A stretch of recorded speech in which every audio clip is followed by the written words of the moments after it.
अच्छा, तो आज मैं आपसे ये कह रहा था कि आज की क्लास में हम हमारा टॉपिक ये है कि हम कैसे आइडेंटिफाई करेंगे कि हमारी बनाई हुई लॉजिक सही है कि गलत है। उसके लिए हमें प्रोग्राम करना होता है टेस्ट। और टेस्टिंग का जो मेथड है ना, ये हर लेवल पे अप्लाई हो सकता है। अगर आपने एल्गोरिथम बनाया हुआ है तब भी हो सकता है, सूडो कोड लिखे हुए हैं तब भी हो सकता है, आपने प्रोग्राम लिखा हुआ है तब भी हो सकता है। तरीका एग्जैक्टली सेम है, तरीके में कोई प्रॉब्लम नहीं है। अच्छा। अच्छा, तो अब मैं आपको एक कह रहा था, अब मैं आपको स्क्रीन शेयर करता हूँ, मैं आपको इसका एक तरीका बताता हूँ। इससे पहले ये करें कि वाइल का जरा मुझे ये बताइएगा, वाइल की जो वो थी एग्जाम्पल, वो क्या दी थी मैंने आपको?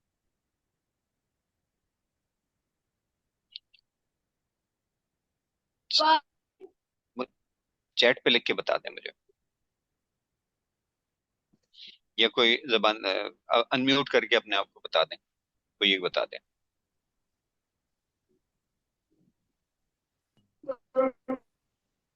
परसेंटेज फाइंड करने वाला तो इफ देन एल्स के लिए का था ना, लूप के लिए कौन सा था? हाँ, परसेंटेज में तो इफ एल्स हुआ था। किसी ने मुझे बताया परसेंटेज वाला, दूसरा बताइए, दूसरी एग्जाम्पल क्या थी? लीप ईयर वाली। लीप ईयर वाली? नहीं, लीप ईयर वाली भी इफ एल्स की एग्जाम्पल थी, लूप नहीं था उसमें। लूप का मतलब आप लोग समझते हैं, जिसमें कुछ स्टेटमेंट्स रिपीटेडली एग्जीक्यूट होते हैं, जैसे वाइल है ना। तो वाइल की बॉडी में जितने स्टेटमेंट लिखे होते हैं वो उस वक्त तक एग्जीक्यूट होते रहते हैं जब तक उसकी कंडीशन ट्रू हो। उसके लिए कौन सा किया था?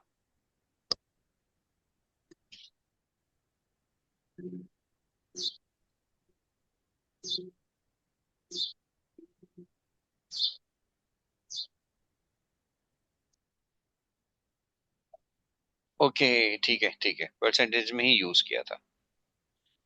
ऑल राइट, समझ में आ गया, याद आ गया मुझे। अच्छा देखिए, अब हम ये करते हैं कि इसका सीधी सी बात है। अच्छा, मैं रिकॉर्डिंग ऑन कर दूं। अच्छा, ये जो परसेंटेज वाली वाला जो प्रोग्राम हमने लास्ट टाइम किया था, उसके लिए अच्छा, अब मैं इसके लिए शेयर कर रहा हूँ आपके साथ। शेयर जरा मुझे शेयरिंग टर्न टर्न ऑन कीजिए, मुझे शेयर करना है। आप होस्ट हैं अब।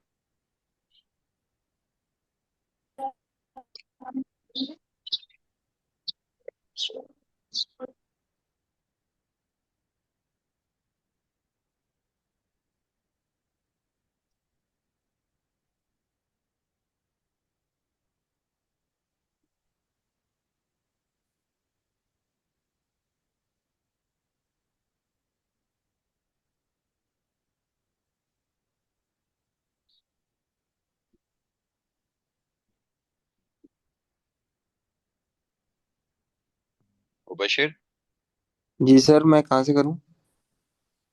बेटा होस्ट टूल्स आ रहे होंगे आपके पास, host tools.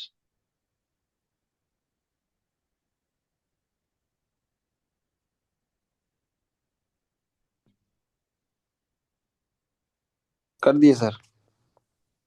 Okay, thank you.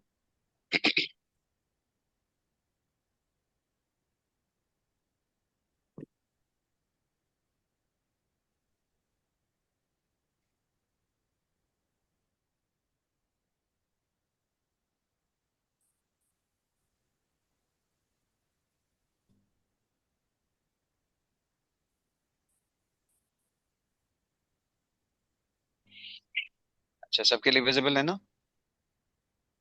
Clearly नजर आ रही है? जी सर। परसेंटेज वाला जो हमने प्रोग्राम बनाया था, उसमें हमने सबसे पहले लिखा था कि हम एक तो लेंगे इनपुट ऑब्टेन मार्क्स, और इनपुट लेंगे मैक्सिमम मार्क्स। और इनपुट मैक्सिमम मार्क्स लेने के बाद हमने कहा था कि अगर जब तक मैक्सिमम मार्क्स अगर जीरो हो तो जाहिर है वो परसेंटेज कैलकुलेशन में एरर आ जाएगा। परसेंटेज कैलकुलेशन का फॉर्मूला था हमारा obtain marks divided by maximum marks multiplied by 100। इसमें खतरा ये था कि एमएम की वैल्यू जीरो हुई तो उसमें एरर आ जाएगा। तो उसके बाद आखिर में था प्रिंट बी। तो इसमें प्रॉब्लम ये थी कि अगर एमएम की वैल्यू जीरो होगी तो हमें अम, ये प्रोग्राम एरर देगा। तो हमने इसमें इम्प्रूवमेंट ये की थी कि ये स्टेटमेंट्स हमने बाद में लिखे थे। जो इनपुट स्टेटमेंट है इसको हमने इनपुट लेने के बाद चेक किया था। अगर मैं यहाँ पे लिखूं इफ और लिखूं M M is equal to zero और M M equal to zero true होने की सूरत में मैं यहाँ पर अच्छा, मैं करली ब्रैकेट्स यूज कर रहा हूँ। मैंने आपको ये बताया था कि कोई तरीका इस्तेमाल किया जाता है, कोई भी तरीका इस्तेमाल किया जाता है इस काम के लिए, इस ये बताने के लिए कि इफ के साथ कौन कौन से स्टेटमेंट्स एसोसिएटेड हैं। तो तो हमने उसके लिए हमने और मुख्तलिफ प्रोग्रामिंग लैंग्वेज मुख्तलिफ तरीके हैं। उसमें से जो लैंग्वेज हमने चूज की उसमें ज़्यादातर में करली ब्रैकेट्स यूज़ किए जाते हैं। तो हमने करली ब्रैकेट्स को एग्जाम्पल्स प्रोग्रामिंग लैंग्वेज ओवरऑल समझने के लिए हमने यूज़ किया था, ये डिसाइड किया हुआ था। तो अब हम इनपुट एम एम इसके करली ब्रैकेट्स में अगर हम लिखें इनपुट एम एम, तो अब क्या होगा कि अब जब ये प्रोग्राम चलेगा तो पहले, अच्छा इसके लाइन नंबर्स में ज़रा लिख दूं। ये है लाइन नंबर 1 2 3 4 5 6 7 8 9 10।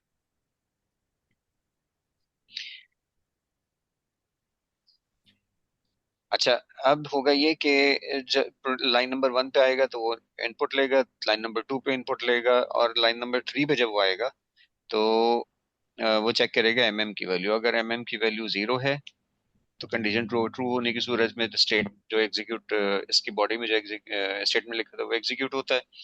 लिहाजा ये एक दफा और इनपुट लेगा, और इनपुट लेने के बाद ये लाइन नंबर 9 पे इस पे आएगा, परसेंटेज वाली लाइन पे आएगा, फिर प्रिंट कर देगा। ये जो ब्लैंक लाइंस हैं ये बेसिकली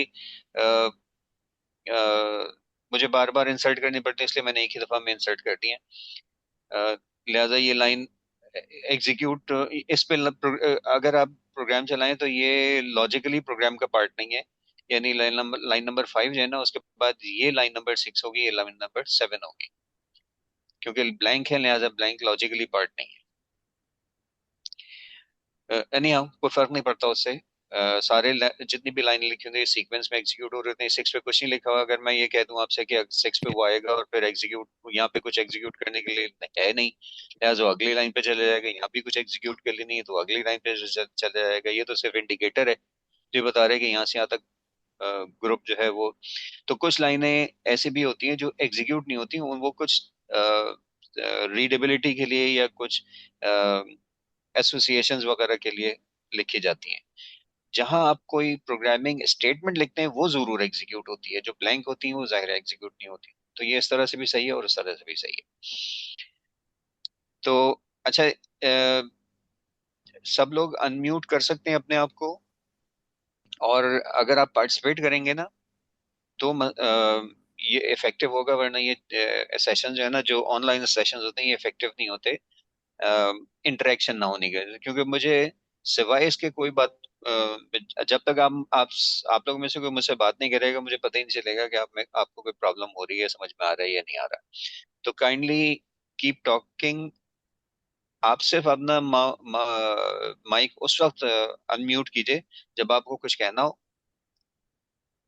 और अ, जब आपको कुछ, अच्छा किसी ने मुझे मैसेज दिया है कि माइक नहीं काम कर रहा। तो मुझे तो महसूस हो रहा है कि मेरा माइक काम कर रहा है। जी कर रहा है सर। ओके,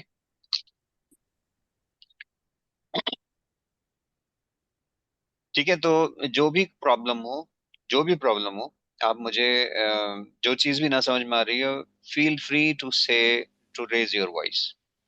इंटरेक्टिव होनी चाहिए। वन साइडेड जो है ना वो तो बिल्कुल ही बेकार होती है क्लास। जो भी चीज नहीं समझ में आती आप ये नहीं सोचिएगा कि शायद मेरी ही नहीं समझ में आ रही, बाकी सबकी समझ में आ रही होगी। अगर आप में से सिर्फ आपको नहीं समझ में आ रही है, बाकी सबको समझ में आ रही है, तब भी मेरे लिए आप इम्पोर्टेंट है। आप मुझे बताइए। अगर वो बहुत छोटी सी बात हो, लंबी बात होगी तो मैं आपको अलग से बता दूंगा, कह दूंगा कि आप मुझसे बाद में डिस्कस कर लीजिएगा। अगर वो छोटी सी बात होगी जिसमें सारे लोगों का टाइम ना लग रहा होगा तो मैं आपको उसी वक्त बता दूंगा। Don't hesitate to ask any question, चाहे वो आपको छोटा क्वेश्चन लग रहा हो चाहे बड़ा क्वेश्चन लग रहा हो। आई होप कि ये बातें सारे लोग सुन रहे होंगे, क्योंकि इसमें तो ये भी नहीं पता चलता ना किसकी तवज्जो है, कौन लॉग इन होके इधर उधर लग गया है। खैर, जी सर। मैं बढ़ता हूँ। तो ये वाला जो प्रोग्राम है, ये पहली लाइन पे आएगा तो इनपुट लेगा, फिर दूसरी लाइन पे इनपुट लेगा, उसको मैक्सिमम मार्क्स में स्टोर करेगा, तीसरे में चेक करेगा, फिर यहाँ आके अगर इसकी वैल्यू 0 हुई तब ये वाला जो इनपुट लाइन नंबर 5 पे जो इनपुट लिखा हुआ है ये एग्जीक्यूट होगा, अदरवाइज ये एग्जीक्यूट नहीं होगा। एग्जीक्यूट हो या ना हो, दोनों सूरतों में अगली लाइन पे आएगा। तो हमने एज्यूम ये किया था कि अगर यूजर ने पहली दफा 0 दिया था तो दूसरी दफा वो 0 नहीं देगा। तो इसलिए हमने इसमें ये लिख दिया। लेकिन हम इफ तो इफ स्टेटमेंट जो है ना, सिर्फ वो इट डिसाइड्स जब प्रोग्राम फ्लो होते हुए इस इफ पे पहुंचता है, इस जगह पर वो डिसाइड करता है कि इसके इफ का ब्लॉक एग्जीक्यूट करना है या नहीं करना। करना है तो सारी लाइनें उसके अंदर जो लिखी हुई वो सब एग्जीक्यूट होती चली जाती हैं, और फिर वो स्मूथली उससे बाहर जाके आगे की लाइनें एग्जीक्यूट कर देता है। और अगर कंडीशन इफ की कंडीशन फॉल्स होती है तो ब्लॉक पूरा का पूरा ब्लॉक स्किप हो जाता है, उसके बाद की लाइन जो है वो स्मूथली एग्जीक्यूट होती चली जाती है। तो अगर यूजर ने दूसरी दफा भी 0 दिया तो देयर इज नो वे कि हम उस एरर को अकर होने से रोक सकें जिसकी वजह से हमने इफ लगाया था।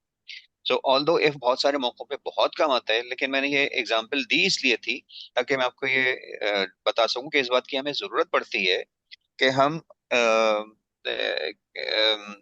कुछ स्टेटमेंट्स को बार बार एग्जीक्यूट करें, जब जब तक एक खास कंडीशन मेट होती रहे उस वक्त तक उसको एग्जीक्यूट करते रहें। मसलन मैं ये चाहता हूँ कि जो इनपुट एमएम लाइन नंबर 5 पे जो इनपुट एमएम लिखा हुआ है ये उस वक्त तक एग्जीक्यूट होता रहे जब तक एमएम की वैल्यू यूजर 0 देता रहे। अगर पहली दफा 0 दी थी तो वो फिर चेक करने के बाद फिर दोबारा से इनपुट लिया, और अगर यूजर ने फिर 0 दी फिर से चेक करे। तो इस उसके लिए यहाँ पर इफ के बजाय वाइल लगा दें। तो while causes block of statements, जो कुछ आपने इसके करली ब्रैकेट्स के दरमियान लिखे हैं उन सारे स्टेटमेंट्स को एग्जीक्यूट करता है, सारी लाइनों को उसी सीक्वेंस में एग्जीक्यूट करता है जैसे कि उसने लिखी हुई है। जब वो आखिरी लाइन पे पहुंच जाता है तो आखिरी लाइन पे पहुंचने के बाद वो दोबारा इफ वाइल पे जाता है, और यहाँ पे उस कंडीशन को दोबारा चेक करता है। अगर ये कंडीशन दोबारा ट्रू होगी तो ये सारे स्टेटमेंट जो पूरा ब्लॉक है ये फिर से एग्जीक्यूट होगा। 4 5 6 या जो जो कुछ भी आपने इसमें लिखा हुआ होगा वो सारी लाइनें एग्जीक्यूट होंगी, और जब ये पूरा ब्लॉक कंप्लीट हो जाएगा तो दोबारा वाइल पे जाएगा।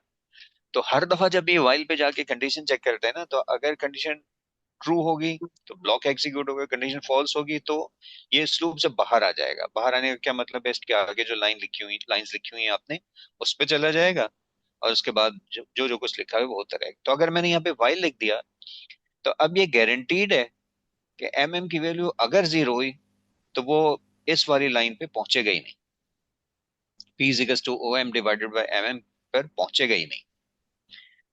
तो वाइल वाइल का जो पर्पस है वो ये होता है, ये सिर्फ इसकी इस कॉन्सेप्ट को बताने के लिए कि वाइल काम कैसे करता है। ये हमने इसी एग्जांपल में एक छोटी सी अमेंडमेंट की थी।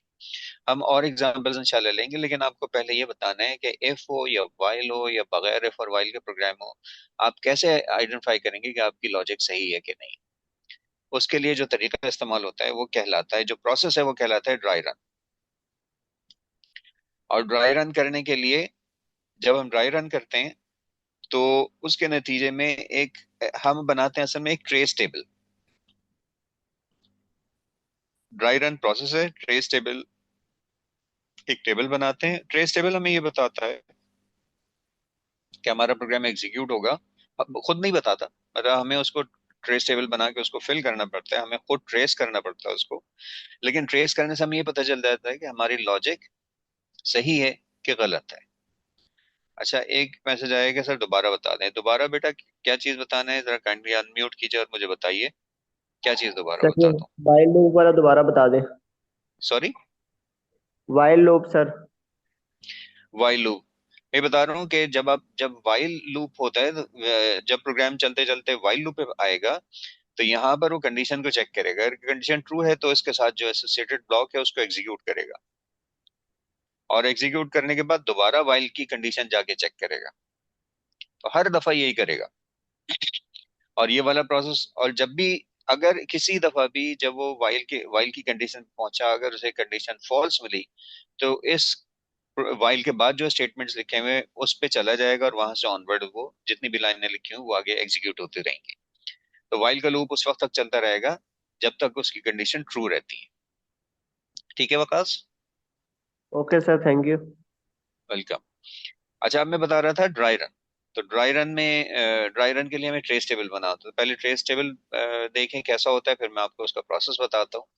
ट्रेस टेबल में होता ये है कि हम एक टेबल बनाते हैं, और उस टेबल में हेडिंग्स डालते हैं हम। यहाँ हम हेडिंग्स डालेंगे,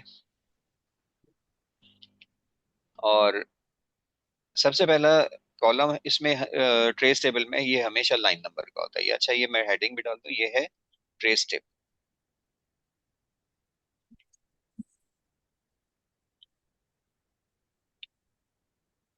अच्छा, तो मैं आपको ये कह रहा था कि ट्रेस टेबल में सबसे पहला कॉलम हमेशा लाइन नंबर का होता है। उसके बाद जितने वेरिएबल्स होते हैं ना, उतने कॉलम होते हैं। तीन ही वो हैं इसके वेरिएबल्स हैं। अच्छा, फिर जितनी कंडीशन होती हैं उतने कॉलम होते हैं। कंडीशन है mm इज इक्वल्स टू 0। और यहाँ पर आखिरी कॉलम को हम लिखते हैं एक्सपेक्टेड बिहेवियर। तो जितने आउटपुट स्टेटमेंट हैं उसके लिए भी हम यही यूज करते हैं। बाज़ औक़ात हमें इसके लिए कुछ और चीजें भी लिखनी होती, बाज़ औक़ात हमें कुछ और चीजें भी लिखनी होती हैं। उसके लिए फिर हम वो चीजें भी हम एक्सपेक्टेड बिहेवियर में लिखते हैं। चंद मखसूस चीजें, वो अभी मैं आपको बताता हूँ, एग्जाम्पल से क्लियर हो जाएगा। ये तो है ट्रेस टेबल का फॉर्मेट। अच्छा, ये वाला ट्रेस टेबल, जो दो ट्रेस टेबल बनाने के दो पर्पज होते हैं। उसमें से एक पर्पज ये होता है कि आप ये आइडेंटिफाई करें कि आपकी लॉजिक सही है कि गलत है। और दूसरा पर्पज ये होता है कि आपकी जो प्रोग्रामिंग लॉजिक की स्पीड है, आपका जो जो मेंटल एक्सरसाइजेस चाहिए होते हैं उसके लिए, उसके जो मेंटल, जिस तरह की आपकी ब्रेन डेवलपमेंट होनी चाहिए, उसकी वो स्किल्स जो है ना, वो भी आपकी ट्रेस टेबल से काफी सिग्निफिकेंटली इंप्रूव होती हैं। तो अगर आपको लॉजिक इंप्रूव करनी है तो ये वाला जो मेथड बता रहा हूँ मैं आपको, ये पहला मेथड जो मैं आपको बता रहा हूँ, ये मेथड ही यूज करना है आपने। और याद रखें, ये आपने अगर शुरू की एग्जांपल्स में नहीं किया तो बाद की एग्जांपल्स में इतना कॉम्प्लेक्स हो जाता है। होता फिर भी है, लेकिन इतना कॉम्प्लेक्स हो जाता है कि उसमें उसको करने में अच्छा खासा टाइम आपको लग जाता है। टाइम इसमें भी ज्यादा लगेगा, लेकिन उसमें तो बहुत ज्यादा टाइम लगता है। तो लिहाजा मेरी रिक्वेस्ट ये है कि ट्रेस टेबल शुरू के जितने भी 3-4 हफ्तों तक, एक महीने तक, जितने भी आप एल्गोरिथम्स बनाए, जितने प्रोग्राम बनाए, सबका ट्रेस टेबल बनाइएगा। भले आपको पता हो कि आपका प्रोग्राम सही चलेगा, फिर भी आप उसका ट्रेस टेबल बना लीजिएगा। और दूसरा पर्पस जो मैंने आपको बताया था कि ये चेक करने के लिए कि आपका एल्गोरिथम ठीक है या नहीं, उसका शॉर्टर ट्रेस टेबल भी बनता है। वो शॉर्टर ट्रेस टेबल, लेकिन लॉजिक बिल्ड करने के लिए यही वाला मेथड काम करेगा। अगर आपने खाली, आपकी लॉजिक बिल्ड हो गई है, अब आप चाहते हैं इसे खाली चेक कर लें अपना एल्गोरिथम, तो वो जो शॉर्टर मेथड है उसको भी हम यूज कर सकते हैं, और वो मेथड में इंशाल्लाह मैं आपको बताऊंगा। और अगर आपने ये समझ लिया तो वो दूसरा मेथड समझना आपके लिए और ज्यादा आसान हो जाएगा, क्योंकि इसमें से कुछ चीजें कम होती हैं, उसमें उसमें कुछ ज्यादा नहीं होता। अच्छा, अब ट्रेस टेबल पे आ जाएं। तो ट्रेस टेबल में सबसे पहले लाइन, ट्रेस टेबल में हम करते हैं कि ये हमारा एल्गोरिथम है जिसको हमने ट्रेस करना है। इस एल्गोरिथम को ऑर्डर बनाते हैं, और इस एल्गोरिथम को ट्रेस करना है। ट्रेस कैसे हो गई? यहाँ सबसे पहले हम लिखेंगे लाइन नंबर। लाइन सबसे पहले कौन सी लाइन एग्जीक्यूट होगी? जो लाइन एग्जीक्यूट होगी वो आप यहाँ पर लाइन नंबर में लिख देंगे। तो इस एल्गोरिथम की सबसे पहले कौन सी लाइन एग्जीक्यूट होगी? Line number 1। लिहाजा लाइन नंबर में डाल देंगे हम 1। अब तरीका ये होता है कि आप लाइन नंबर 1 पे जाएंगे, देखेंगे यहाँ क्या लिखा हुआ है। अच्छा, ये मैंने बड़े एहतमाम से कहा है कि यहाँ पे 1 लिखेंगे, जाएंगे, देखेंगे क्या लिखा हुआ है। हालांकि ऑब्वियसली सामने ही लिखा हुआ नजर आ रहा है, लेकिन मैंने इसकी अहमियत वाजे करने के लिए ये बात इस तरह से कही है कि हमें ये अपने एल्गोरिथम को हमारे जहन में होता है कि हमने क्या लिखा है, कि लाइन नंबर 1 पे हमने ये लिखा है, तो लेकिन हमें उस दोबारा उसको जाके देखना होता है कि हमने वाकई यही लिखा है या नहीं। बात औकात एक छोटी सी गलती, मामूली सी गलती जो है ना, वो रिजल्ट कुछ से कुछ कर देती है। हमें इस बात को इंश्योर करना होता है कि हम ट्रेस गलत नहीं कर रहे हैं। अगर हमने ट्रेस गलत कर दिया तो हमारी गलती इतनी पकड़ी जाएगी, अगर हमने ट्रेस सही किया तो गलती ऑटोमेटिकली पकड़ी जाएगी। अच्छा, अब तरीके पे आ जाए। सबसे पहले जो लाइन एग्जीक्यूट होगी वो लाइन नंबर 1 लिखा, फिर लाइन नंबर 1 पे जाके देखा क्या लिखा हुआ है। जो यहाँ लिखा हुआ है उसको आप जहन में एग्जीक्यूट कर देंगे। जहन में एग्जीक्यूट करने का मतलब क्या है कि अगर कंप्यूटर से कहा जाए कि इनपुट ओएम, तो क्या करेगा, यूजर की इनपुट का वेट करेगा, जो भी यूजर इनपुट देगा वो ओएम में असाइन करके अगली लाइन पे चला जाएगा। तो अब आप लाइन नंबर 1 पे आके एग्जीक्यूट कर रहे हैं, तो आप ओएम के लिए हमने एग्जांपल में क्या लिया था कि फर्ज कीजिए कि उसने मार्क्स एंटर किए 900। तो हमने क्या किया कि लाइन नंबर 1 पे जब आएगा यूजर से इनपुट मांगेगा, तो यूजर ओएम की वैल्यू, अगर यूजर ने 900 दी तो ओएम के वेरिएबल में वैल्यू आ जाएगी 900। तो हमने यहाँ पे लिख लिया 900। पहली लाइन पे और तो कुछ नहीं लिखा हुआ, लिहाजा इसकी एग्जीक्यूशन खत्म हो गई। एग्जीक्यूशन जब पहली लाइन की कंप्लीट हो जाएगी तो कहाँ जाएगा, लाइन नंबर 2 पे जाएगा। तो अब आप लाइन नंबर 2 यहाँ लिखेंगे। आप देखेंगे लाइन नंबर 2 पे आपने लिखा क्या है, इनपुट एमएम, तो अब वो मैक्सिमम मार्क्स इनपुट लेगा। हमने एज्यूम ही किया था कि इनपुट मार्क्स 1100 लेगा। तो हमने, अच्छा ये 10 मिनट में ये सेशन एंड हो जाएगा, फिर दोबारा इसी लिंक को क्लिक करके दोबारा लॉग इन कर कनेक्ट हो जाइएगा। सब लोगों ने सुन लिया? जी सर। ओके। आपस में एक दूसरे को बता दीजिएगा कि ना सुनाओ। अच्छा, अब लाइन नंबर 2 के बाद ये कहाँ जाएगा, लाइन नंबर 3 पे। तो अब यहाँ लिखेंगे 3। अब जा देखेंगे लाइन नंबर 3 पे जाएंगे, देखेंगे क्या लिखा है यहाँ पे, लिखा है वाइल। वाइल के बारे में क्या बताया था कि वाइल के साथ जो कंडीशन लिखी होती है ये चेक होती है। अगर एक ट्रू होती है तो इसका ब्लॉक एग्जीक्यूट होता है। तो ये लाइन नंबर 3 पे आएगा तो क्या करेगा, कंडीशन चेक करेगा, लिहाजा कंडीशन के कॉलम में आ जाएंगे, लाइन नंबर 3 पे कंडीशन के कॉलम में आ जाएंगे। कंडीशन में लिखा हुआ है एमएम इज इक्वल टू 0, तो यहाँ एमएम की वैल्यू हमारे पास क्या है, 1100। तो ये चेक करेगा कि इज 1100 इक्वल्स टू 0। अब ये बात ट्रू है कि फॉल्स है, ऑब्वियसली फॉल्स है। तो अब यहाँ पर इसके साथ सामने लिख लेंगे फॉल्स, कि ये कंडीशन चेक हुई और ये कंडीशन फॉल्स। ये कंडीशन फॉल्स है। तो अब बताएं लाइन नंबर 3 के बाद कौन सी लाइन एग्जीक्यूट होगी। सीक्वेंस यही रहने दीजिएगा 1 से लेके 10 तक। तो अब कौन सी लाइन एग्जीक्यूट होगी, लाइन नंबर चैट पे 9। जल्दी से लिख के बता दें। 9। 9। किसका किसका आंसर सबसे पहले आता है?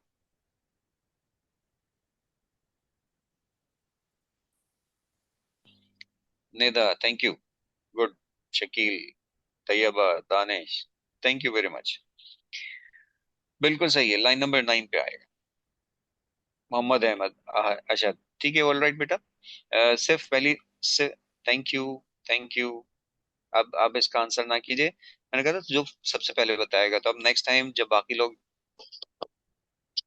जो अब जवाब देना चाह रहे हैं वो जरा सा अटेंटिव रहें, उसी वक्त फौरन बताइएगा। अच्छा देखिए, लाइन नंबर 9 पे आएगा तो लाइन नंबर 9 पे लिखा हुआ क्या है, P is equals to O M divided by M M multiplied by 100। तो ये कैलकुलेशन परफॉर्म हो गई यहाँ पर। तो कैलकुलेशन परफॉर्म होके इसका रिजल्ट कहाँ स्टोर होगा, P में। तो P का कॉलम ये वाला है,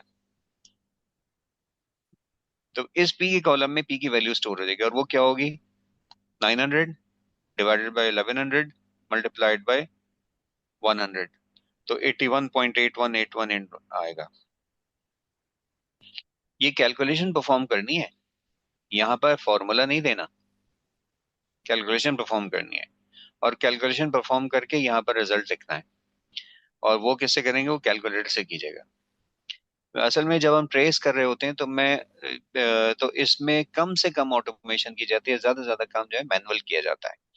आप एक्सेल यूज कर सकते हैं इस काम को चेक करने के लिए, या कोई और डिवाइस यूज कर सकते हैं। लेकिन जितना ज्यादा आप इसका मैनुअल करेंगे उतना ज्यादा आपकी मेंटल डेवलपमेंट होगी। तो लाइन नंबर 9 पे आके ये पी कैलकुलेट करेगा, और पी की वैल्यू मैं दोबारा यहाँ चेक भी कर लेता हूँ, 900 डिवाइडेड बाई 1100 मल्टीप्लाइड बाई 100, इसका आंसर यही आया है। ठीक है। तो लाइन नंबर 9 पे ये कैलकुलेट हो गया, उसके बाद कहाँ पे जाएगा, लाइन नंबर 10 पे। तो अब हम यहाँ पे 10 लिखेंगे, फिर जाके देखेंगे 10 पे क्या लिखा है, 10 पे लिखा है प्रिंट पी। तो अब पी की वैल्यू प्रिंट हो जाएगी। प्रिंट पी की वैल्यू क्या है, 81.81। तो अब यहाँ हम एक्सपेक्टेड बिहेवियर में लिखेंगे कि इट प्रिंट्स 81.81.81, सॉरी 81.81, 8181, ये प्रिंट कर देगा। अच्छा, अब इसके बाद प्रोग्राम आपका एंड हो गया है। तो ये आपकी हो गई लाइन, ये इस एल्गोरिथम की एग्जीक्यूशन कंप्लीट हो गई, ये हो गया फिनिश। अच्छा, अगर सवाल है अगर कंडीशन ट्रू होती और सर आपने डबल इक्वल टू क्यों डाला, ओके, दोनों सवालों का जवाब देता हूं मैं आपको। देखें, अगर कंडीशन ट्रू होती तो वाइल का जो ब्लॉक है ये एग्जीक्यूट होता, क्योंकि कंडीशन फॉल्स लिहाजा वाइल का लूप एग्जीक्यूट, वाइल का ब्लॉक एग्जीक्यूट नहीं हुआ। कहाँ आ गया ये, लाइन नंबर 9 पर। फॉल्स के वाइल का पूरा ब्लॉक एस्केप हो गया और ये अगली लाइन पे आ गया। अगली लाइन पे अगली लाइन लाइन नंबर 9 थी, इसलिए लाइन नंबर 9 पे आ गया।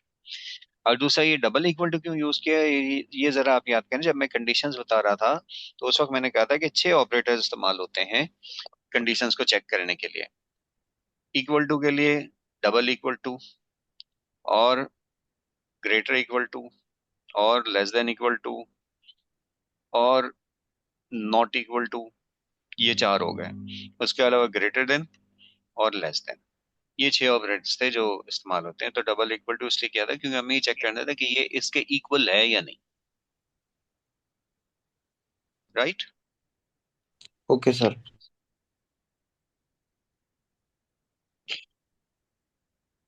आपने डबल इक्वल,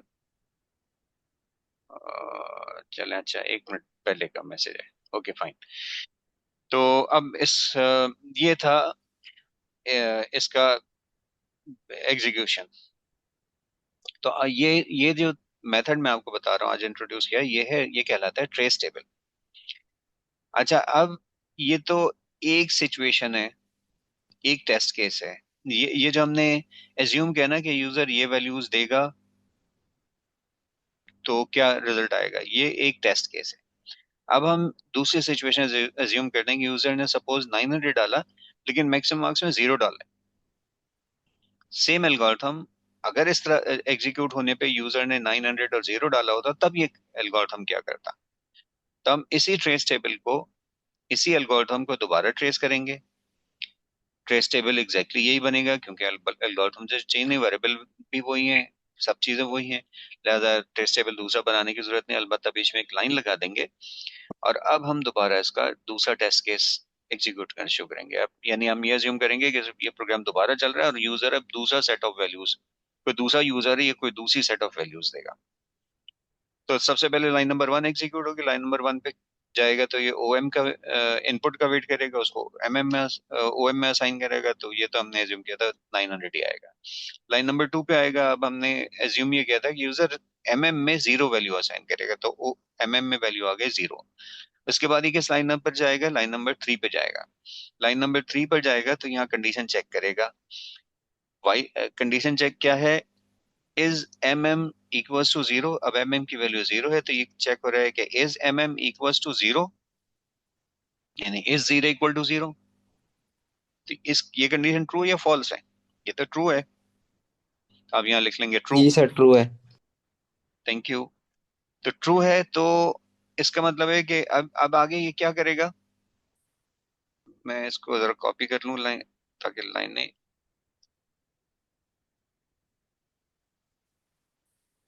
कॉपी करने की जरूरत है इसको, ऐसे करें। अच्छा, अब लाइन नंबर 3 ट्रू है तो ये कौन सी लाइन एग्जीक्यूट करेगा, लाइन नंबर 5। बिल्कुल, लाइन नंबर 5 पे आएगा तो यहाँ पे लिखो है एम एम, तो ये दोबारा यूजर के इनपुट का वेट करेगा। और यूजर अब एमएम को अब जो वैल्यू देगा वो एमएम में डालेगा। तो अब यूजर ने अगर दोबारा एमएम की वैल्यू 0 डाल दी तो क्या होगा। अब वाइल के ब्लॉक में और तो कोई स्टेटमेंट नहीं है, इसका मतलब है वाइल का ब्लॉक एग्जीक्यूट हो गया। जब वाइल का ब्लॉक एग्जीक्यूट होता है तो क्या होता है, कंडीशन जाके दोबारा उसी लाइन पे जाता है जहाँ वाइल वाइल लिखा हुआ है, और वहाँ कंडीशन को दोबारा चेक करता है। तो दोबारा लाइन नंबर 3 पे जाएगा और यहाँ कंडीशन चेक होगी। अब कंडीशन क्या चेक होगी? एम की वैल्यू, वो चूंकि जीरो है, वो चेक होगा is this value equals to zero, क्योंकि ये अभी भी ट्रू है, क्योंकि अभी भी ट्रू है, लिहाजा ये दोबारा ब्लॉक एग्जीक्यूट करे। ब्लॉक एग्जीक्यूट करने का क्या मतलब है? लाइन नंबर 5 पे आएगा, यूजर से फिर दोबारा है, तीसरी दफा की वैल्यू इनपुट लेगा। एक दफा वाइल चलता लूप के रहेगा ऐसे बाहर ही। और दो दफा लूप के अंदर। अब अगर यूजर ने कोई वैल्यू दे दी, सपोज 1000 दे दी,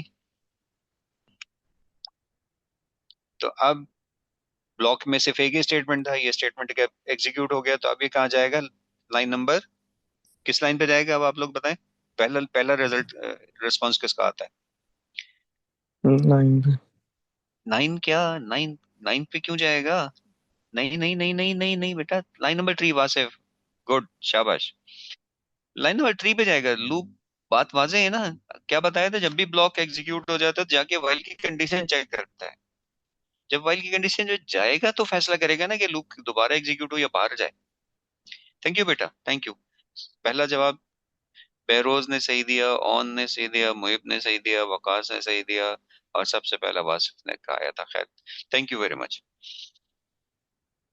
अच्छा बेटा, ये जो अब लाइन नंबर 3 पे जाएगा ना, अब ये लाइन नंबर 3 पे चेक करेगा। अब की वैल्यू क्या है? 1000। अब ये चेक करेगा कि इज की value equals to zero. Condition क्या हो गई? फॉल्स।